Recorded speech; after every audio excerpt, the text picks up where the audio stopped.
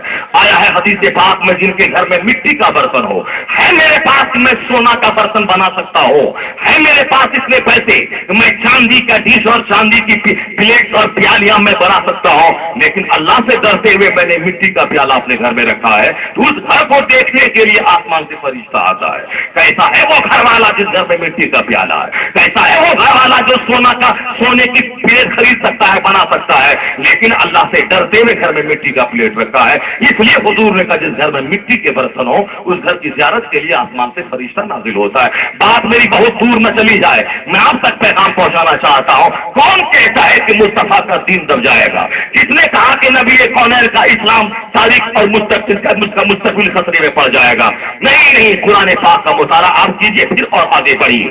دیکھیے نبی کونین کا آخری بیٹا انتقال کر گیا. یہودیوں نے تالیاں بجانے شروع کی تھی کہ چلو اب اسلام دین کی اینٹ سے اینٹ بچ جائے گی، کیونکہ نبی کا بیٹا انتقال کر گیا. اب یہ بیٹا اپنے باپ کے مذہب کو لے کے آگے بڑھتا ہے. بیٹا ہی نہ رہا تو اب ان کا کلمہ آگے لے کے کون بڑھے گا؟ بیٹا ہی نہ رہا تو اب ان کا دین آگے لے کے کون جائے گا؟ جب تک یہ زندہ ہے، زمین پر ہے، تب تک اسلام ہے. یہ دنیا سے چلے جائیں گے پھر اسلام کا نام لینے والا کوئی نہیں رہ جائے گا.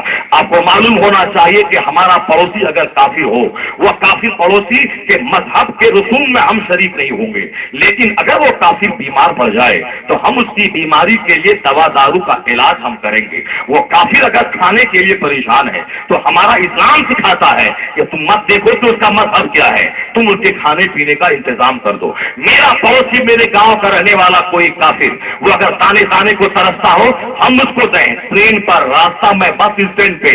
یہ مت دیکھے کہ یہ ہندو ہے یا مسلمان، کوئی مصیبت زدہ ہے آپ اس کی مدد کریں، اللہ کے نام دے گا، چاہے وہ کوئی کافر ہی کیوں نہ رہا ہو. دانا پانی بیماری کا علاج کسی کا بھی ہو سکتا ہے.